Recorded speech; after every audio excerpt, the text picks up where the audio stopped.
Dave Benioff and Dan Weiss. You ruin Game of Thrones, you pull out of Comic-Con at the last minute. No one is ever gonna trust you guys with anything ever again.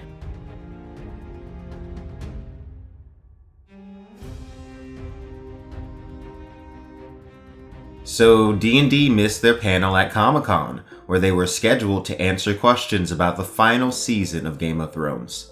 Truly, I can't fault them for taking my advice, and to be frank, this is typical of them because this isn't the first time that they've committed to something and then just given up.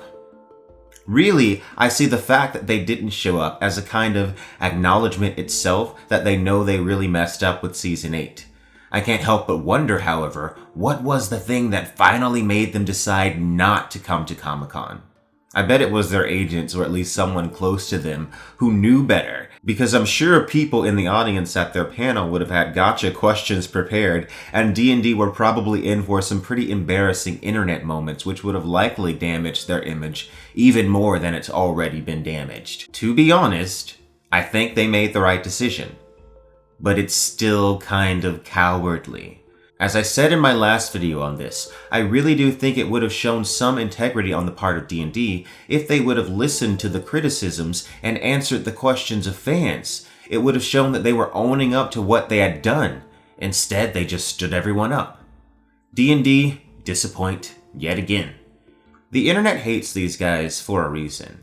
They had all the resources of HBO, the brilliant source material of George R.R. Martin, and not to mention incredibly talented actors, and they managed to squander it all.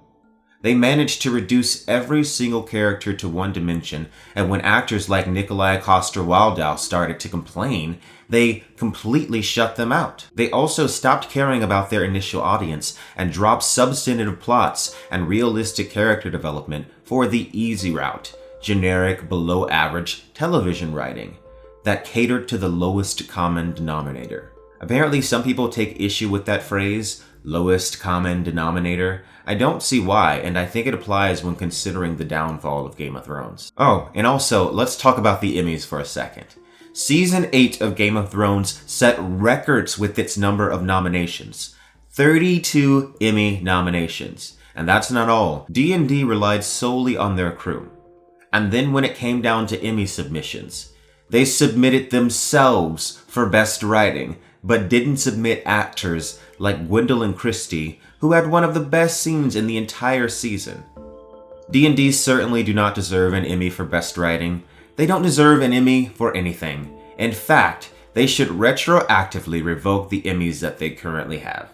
Okay, maybe that's going too far, but can we all just agree that if this season wins Outstanding Writing for a Drama Series, which it's nominated for some reason, that the Emmys is utter trash? Because even if you like this season for some reason, the reason is probably not the writing. Hopefully D&D will actually speak out about Season 8 at some point in the future, but until then, I wish them the best of luck with their Star Wars trilogy. Thank you guys for watching. Make sure you like and subscribe for more ideas of Ice and Fire. And if you want to support this channel, click the Patreon link in the description.